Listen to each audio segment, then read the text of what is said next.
सोमवार की सुबह शूल बनकर चुभी है देश के सीने में, क्योंकि मंजिल तक पहुंचने के लिए रेल में यात्री बैठे थे, मगर वो मंजिल तक पहुंचते इसके पहले ही एक भयानक हादसा हो गया।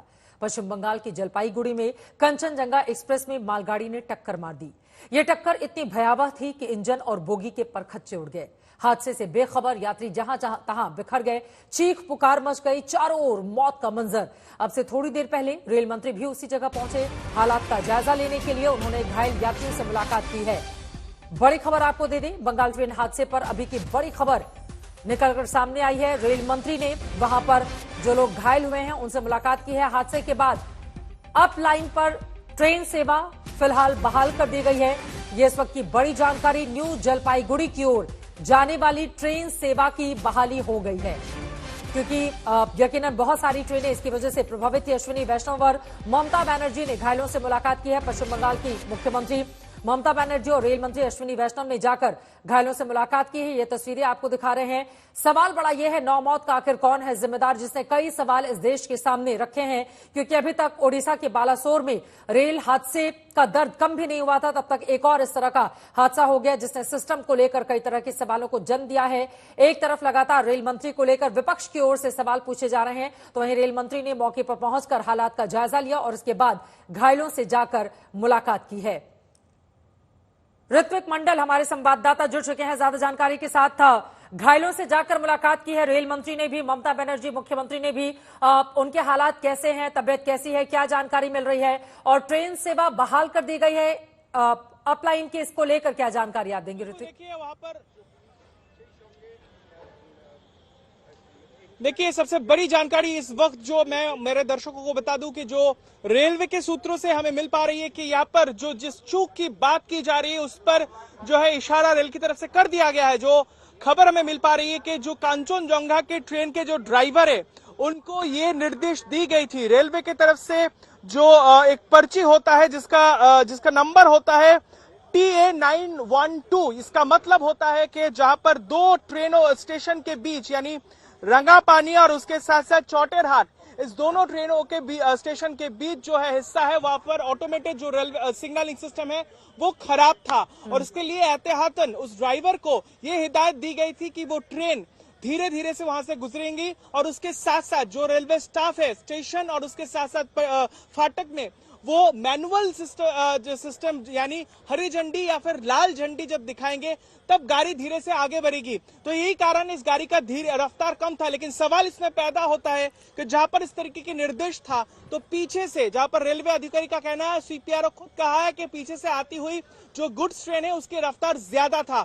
इसके मुताबिक रेलवे का निर्देश रहता है जिसको इस तरीके की पर्ची दी जाती है, उसका मतलब उस सेक्शन में जब एक ट्रेन मौजूद है उस सेक्शन में पीछे से कोई दूसरा ट्रेन नहीं आ सकता, अगर आएगा भी तो धीरे धीरे। उसके लिए भी वही निर्देश है। जहां पर ऑटोमेटिक सिग्नलिंग सिस्टम काम नहीं कर रहा है, जो कागज हमारे पास है, जो तथ्य हमारे सामने है रेलवे के सूत्र से, तो उस पर यह स्पष्ट होता है कि गुड्स ट्रेन के लिए भी, मालगाड़ी के लिए भी यही निर्देश था, वो धीरे धीरे गुजरेगा। लेकिन यहाँ पर मौके पर आकर हमें जो लगता है, और रेलवे अधिकारी की जो पुष्टि अभी तक कर चुकी है कि इसकी रफ्तार बहुत ज्यादा थी, तो जो मैनुअल चूक की बात हो रही है ये सामने निकल कर आ रहा है कि किस तरीके से यहाँ पर उल्लंघन हुआ है। और रेलवे की माने तो उनका कहना है इस पहलू पर वो भी जांच कर रहे हैं। फिलहाल राहत और बचाव का काम चल रहा है और रात का वक्त हो चुका है, लेकिन डेब्रिज को हटाने के लिए, मलबे को हटाने के लिए JCB की जो संख्या है उसमें इजाफा किया गया है। बहुत धन्यवाद ऋतिक मंडल इस पूरी जानकारी के लिए आपका। आगे भी आपसे जानकारी हम लेते रहेंगे। कुल मिलाकर स्थिति ने बहुत सारे सवालों को जन्म दिया है। जैसे जैसे जांच आगे बढ़ेगी इस पूरे मामले का सच क्या है वो देश के सामने होगा। फिलहाल घायलों की हालत स्थिर बनी हुई है, जो जानकारी निकलकर सामने आई है। रेल हादसे पर प्रधानमंत्री नरेंद्र मोदी ने दुख जताया और सरकार ने घोषणा की कि हादसे में मारे गए लोगों के परिजनों को 10 लाख रुपए का मुआवजा दिया जाएगा, जबकि घायलों को 2.5 लाख रुपए का मुआवजा मिलेगा।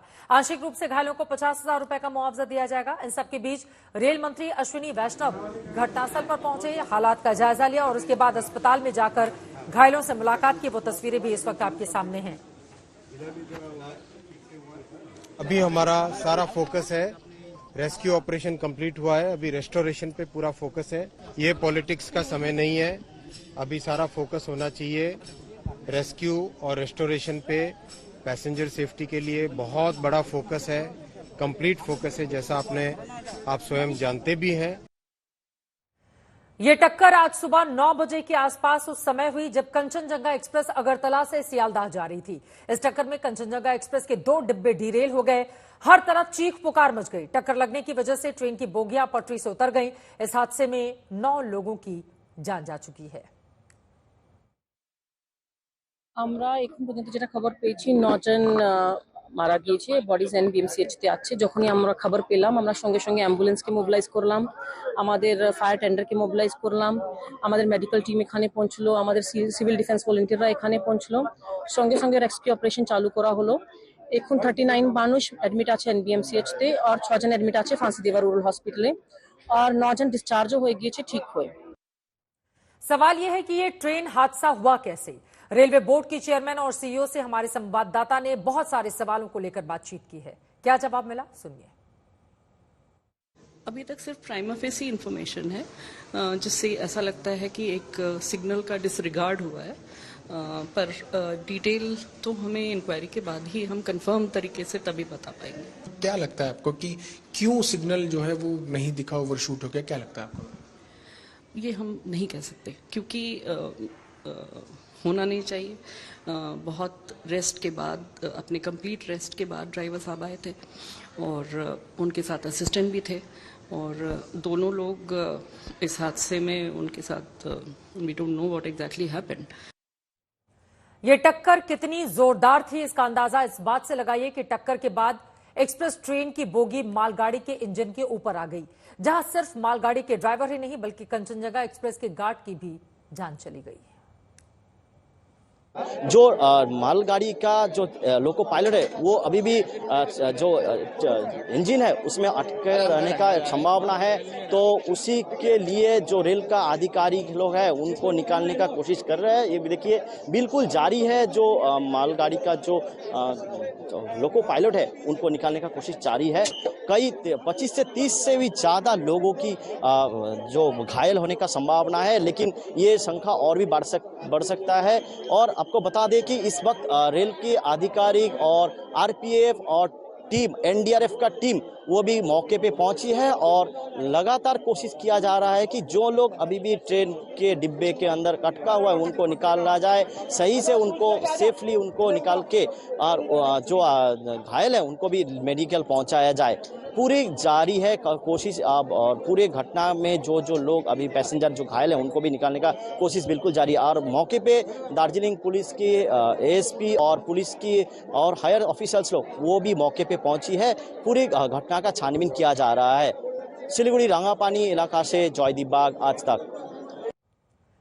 हादसे के वक्त जो लोग मौजूद थे उन लोगों से आज तक ने बातचीत की है। सुनिए कैसे हुआ हादसा और उस समय कितना डरावना मंजर था।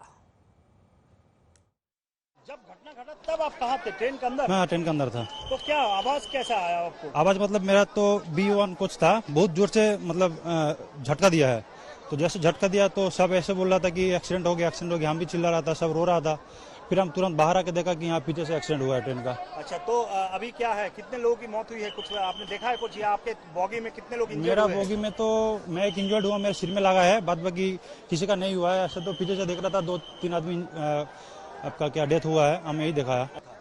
यहाँ मतलब हम लोग जब सुबह की आज तो हम लोग का बकरा ईद है, जब हम लोग नमाज पढ़ के बाहर निकले तो हम लोग को मतलब खबर आया कि हमारे यहाँ 2 किलोमीटर अंदर एक ट्रेन दुर्घटना हुई है।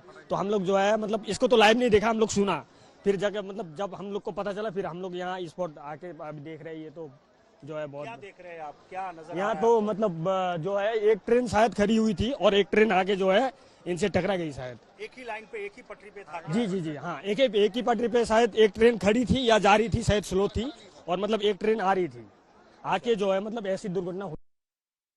रेल कवच की, जिसके बारे में बड़े बड़े दावे किए जा रहे थे, जिस कवच के जरिए दावा होता रहा कि देश में कोई भी ट्रेन ट्रैक पर सामने दूसरी ट्रेन से टक्कर नहीं खाएगी, कोई हादसा इसलिए नहीं होगा क्योंकि ये ट्रेन ओवर स्पीड हुई। वही कवच अब फिर से चर्चा में है, इस सवाल के साथ कि क्या यहां रेल कवच नहीं लगा था, और अगर हां तो कब तक पूरे देश में लगेगा। पता चला है कि पिछले साल बालासोर में जो हादसा हुआ और इस बार जो बंगाल में हादसा हुआ, दोनों ही रूट पर अभी रेल कवच लगा ही नहीं, ताकि हादसे को रोका जा सके। जानकारी मिली है कि देश में सबसे पहले ममता बनर्जी के रेल मंत्री रहते 2011-12 में ट्रेन कोलेशन अवॉइडेंस सिस्टम पर काम शुरू हुआ था। फिर आत्मनिर्भर भारत योजना के तहत भारतीय रेलवे कवच को विकसित किया जाने लगा, जिसमें कवच के तहत सामने से टक्कर या ओवर स्पीड की स्थिति में ट्रेन को बचाया जा सकता है।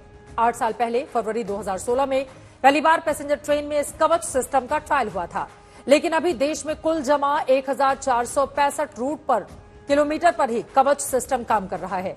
दिल्ली मुंबई और दिल्ली हावड़ा सेक्शन पर 2951 रूट किलोमीटर का काम अभी पूरा होना बाकी है। 35,736 किलोमीटर रूट पर कवच को स्वीकृत किया गया है। यानी भले ही देश में 2011-12 में दूसरे नाम से ट्रेन को टक्कर से रोकने वाली तकनीकी पर काम शुरू हुआ था, लेकिन 14 साल बाद भी नाम बदलकर कवच अभी पूरी तरह से हर रूट पर लग नहीं पाया। अगर लग जाता तो निश्चित तौर पर इस हादसे को रोका जा सकता था। कवच तो अभी गुवाहाटी के लिए प्लान्ड है। दिल्ली गुवाहाटी रूट जो है वो नेक्स्ट प्लान में है, not there right now. And we have to control human error also, जिसके लिए कि Kavach is the most important thing जो कि प्रोलिफरेट करना है। ये एक मिशन मोड में बढ़ाया जा रहा है। सवाल यह भी है कि आखिर किसकी लापरवाही से इतना बड़ा हादसा हो गया। बीजेपी सांसद तो मान रहे हैं कि लापरवाही हुई है, मगर किसकी, ये जांच का विषय है। जो भी घटना घटी है कहीं ना कहीं लापरवाही लगती है। अब जो भी लापरवाही है नहीं है इसकी जांच होगी और जांच करके जो उचित कदम होगा वो रेलवे मिनिस्टर उसको उचित कदम उठाएगी। हादसे के बाद अब जबरदस्त सियासत हो रही है। विपक्ष सरकार पर जोरदार प्रहार कर रहा है। घटना हुई है रेल एक्सीडेंट की, इसमें भी क्या होगा?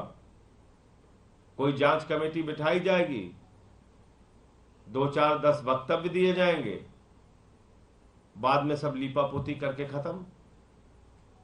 किसी की कोई जवाबदेही तो तय होती नहीं, न मंत्री की न अधिकारी की। नीचे के 2-4 छोटे छोटे अधिकारी सस्पेंड कर दिए जाएंगे। तो ये सबसे बड़ा दुर्भाग्यपूर्ण मामला है। लगातार एक के बाद एक ऐसे हृदय विदारक हादसों की एक लिस्ट बन गई है। कोरमंडल एक्सप्रेस उसमें थोड़े वक्त पहले ही हुआ था, लेकिन कोई पाठ सीखा हो सरकार ने, विभाग ने, मंत्री ने या मंत्रालय ने, वो देखने को नहीं मिलता। वही गैर जिम्मेदाराना बातें, वही गैर जिम्मेदाराना हरकतें। अब वहां जा रहे हैं मंत्री तो उसकी रील बनाएंगे और उसमें वाहवाही बटोरेंगे। अरे साहब, हम उस पार्टी से हैं जहां के मंत्री इस्तीफा दे देते थे जब रेल दुर्घटना होती थी। हमने वैसे उदाहरण दिए हैं इस देश को। आप वहां जाकर भी तालियां बटोर रहे हो, चैनल्स को फ्लैश हो रहा है, साहब मंत्री जा रहे हैं वहां।